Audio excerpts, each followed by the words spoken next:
the station covering all of the DMV. This is DC News Now. And tonight at 5 on DC News Now, a winter storm has been issued for parts of the region. We break down what you need to know ahead of our DMV First Warn Day.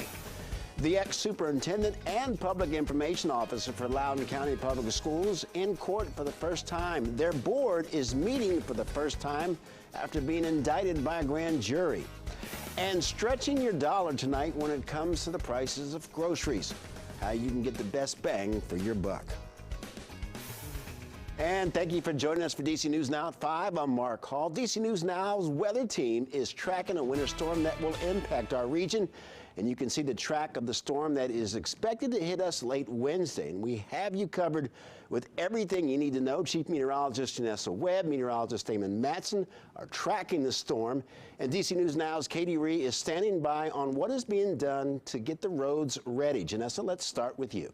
Yeah, Mark, we have this very robust storm system that is our first really coast-to-coast storm that is really impacting still the Pacific Northwest, sections of the upper Midwest, and all these colors that you are seeing. That darker blue, that's the heavier snow out towards the Dakotas, making its way into Minneapolis. So this is a dual-sided system, the northern half dealing with snowfall, and then we have a severe weather outbreak. We're going to zoom into the Dallas area, into Shreveport. You can see these lines of storms that continuing into Oklahoma City all the way into northern Louisiana. So all these kind of polygons that we are showing, those are tornado warnings popping off across that area. So with this storm system, we are going to see the northern half, the colder edge, and we have a mixed bag of precip that we're going to be dealing with. Winter storm watch, it has finally gone into effect. It starts Wednesday night for the higher terrain and our western communities just west of I-81,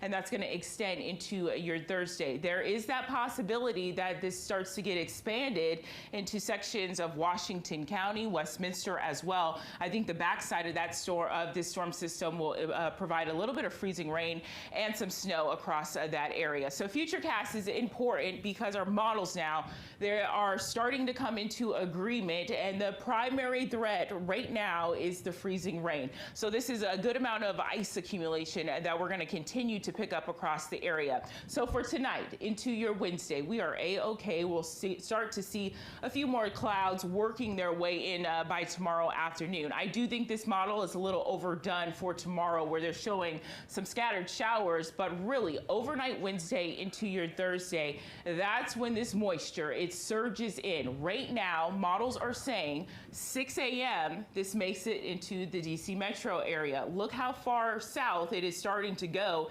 into Manassas, along with some torrential rain in that area. This is a prolonged ice event that lasts until about that noon hour as temperatures really start to kind of climb, but still, look at the Alleghenies to Garrett County. I mean, we're talking about over 1/4 of an inch in some locations, and then the torrential rain will continue across the area. Now, Damon Matson, he's actually going to break down what kind of totals we're going to see in the form of ice, in the form of rain and snow. Damon?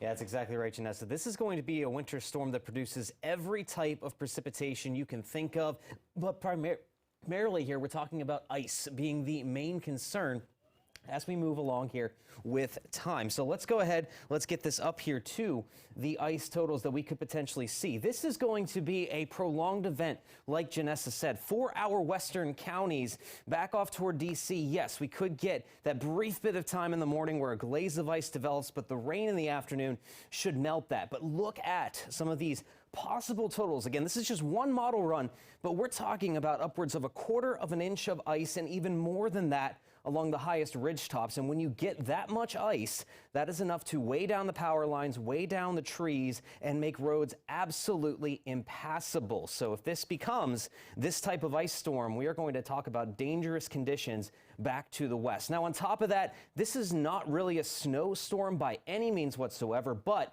we're talking about a couple of inches of snow on the backside that could go on top of the ice that we see very early on in this storm system. And you get that type of combination, ice on the ground, snow just over that, That is going to cause a mess as we move along throughout the duration of this storm system. And then on top of that, of course, for folks to the east, while this isn't mostly going to be a winter event, we're still talking about rainfall that is going to be on the order of an inch, possibly even closer to an inch and a half. It's going to be a soaker of a system as well. So a lot of threats, but mainly this is going to be an ice storm that we're going to be watching as we move forward. All right. Oh, I'm sorry, Janessa.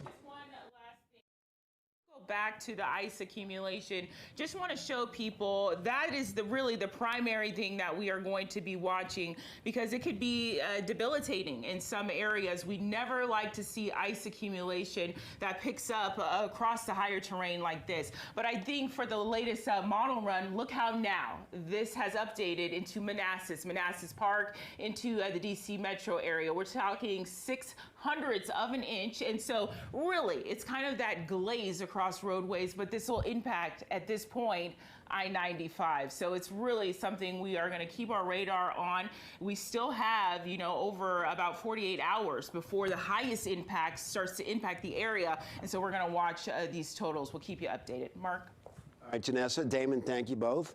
With the first wintry mix heading towards the DMV this Thursday, DC News Now's weather team of meteorologists you just heard from, they're expecting a mix of ice and snow. And DC News Now's Katie Ree is finding out if people are ready for what could be some dangerous winter weather. Good evening, Katie. Good evening. Well, it's been a bit of a mixed bag. Some people, they aren't really worried about the weather that's on the way, while others, they're heading right to the store to start stocking up. But experts say that you should follow these tips out when the weather comes. I'm not too worried. I grew up in the Northeast and have spent time in much worse winters. I didn't even know about it, so now I can prep. The DMV is projected to see ice and rain as early as Thursday morning. Officials have already started prepping for the winter weather by pre-treating roads and placing crews on standby. It becomes a lot more dangerous. There's no strategy to driving on ice. Just look at the timing as to what time you're leaving to go to work. And if it seems like it's going to be, the freezing rain and the sleet are going to be coming down, delay your travel if possible. And they want you to be ready. If you can telework, great. The more room that crews have on the roads to be able to treat the roads, we're better off. Despite the warnings, some community members aren't worried at all. Kids will be excited if there's actual snow on the ground where they can play outside. One Virginia mom is more concerned about the weather affecting school holiday activities for her kids. The school is planning a lot of holiday performances and little a gingerbread workshop. So if those things get canceled, I think they'll be very heartbroken. Others are bracing for the worst. I can go to the stores, try to stock up on food and stuff, and salt and everything, yeah. And one D.C. resident is headed right toward the storm. If the roads are clean and safe, I'm going to go to Ocean City and catch the storm. Hopefully there's some good waves. Now, VDOT and other agencies, they're asking you to stay off the roads as early as tomorrow if possible. Now, if you do get stuck on the roads and you have to go out, they're warning you to please fill up your tank full of gas, pack emergency supplies like blankets, snacks, and water if you get stuck on the roads. For now, in Northern Virginia, Katie Ree, DC News Now. Katie, thank you. We're going to have more coming up on DC News Now at 5:30. Now, developing tonight, more fallout for Loudoun County schools after a grand jury found it mishandled the sex assaults of two students that recently fired superintendent just made his first appearance along with the district spokesperson, who technically still has his job. Northern Bureau reporter Max Marcella joins us from the courthouse in Leesburg with the latest. Max. Well, look, today's court hearing, a fairly procedural one. We did learn that bond was set for each of the two men who were mentioned plenty in the 91-page special grand jury report. That bond set at $1,000. Of course, one of them, Dr. Scott Ziegler, the former superintendent who was fired by the school board unanimously last week. He's facing 3 charges, 3 indictments from the special grand jury, 1 count each of false publication, prohibited conduct, and penalizing an employee for a court appearance. Today, Today in court for Ziegler, 2 trial dates were set, one in May and one in July. Those 3 counts he's facing will get split up between 2 two-day trials. Meanwhile, the public information officer, Wade Byard, who is still employed by the school district, though he is on leave, and unpaid leave, he noted, he walked out of the courthouse earlier saying he's planning to plead not guilty of his felony perjury charge. At this point, I can't address any specific charges because neither my attorney nor myself have been given any indication of what I've been alleged to do.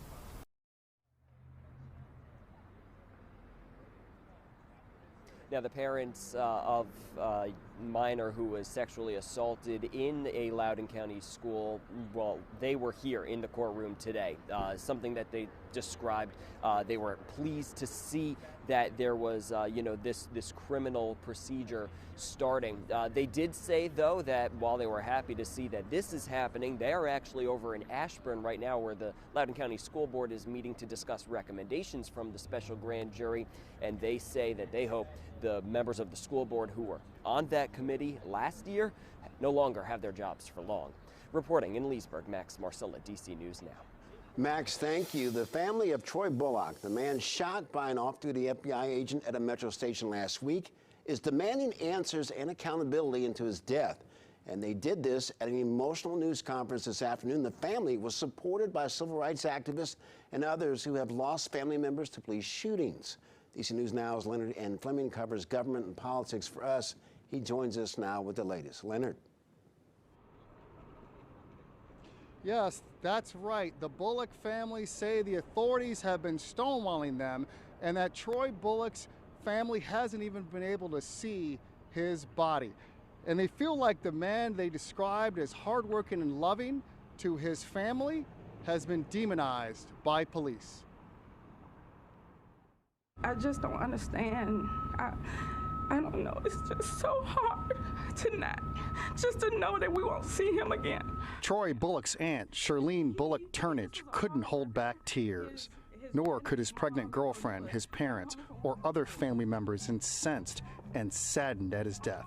Upset at his portrayal by police as a criminal with a record and a gun, they push back on that narrative. His dad and his mom, he would come home from work and, stop by, you need anything? They say no, but he'll just leave something anyway, go home to be with his fiance.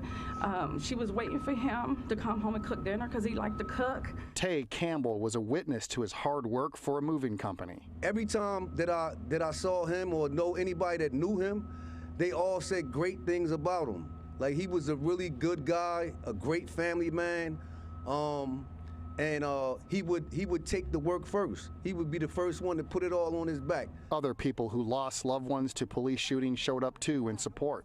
Family attorney Jade Mathis said the Bullock family deserves answers. We stand in solidarity and support for their grieving, their mourning, and their quest for answers, and for law officials to do what's right. Mr. Bullock was also a black man, and that should never equate a death sentence here in the land of the free and home of the brave. Nene Taylor, an activist who leads Harriet's Wildest Dreams civil rights group, said Bullock didn't have to die and that these killings have to stop. Clearly you can see TJ was love. This is what love looked like. This doesn't look like the demonized person that the media and the police is trying to portray. Police are not judge, jury, or God. A police spokesman told me that they reached out to the family recently and referred them to the medical examiner's office, and the medical examiner's office has not gotten back to me as of yet. Meanwhile, the family say that they hope that anyone with any type of video footage of that event on December 7th with the off-duty FBI officer, that they turn that information in so that people can review it for their finding. Reporting from Metro Center Station, Leonard N. Fleming, DC News Now.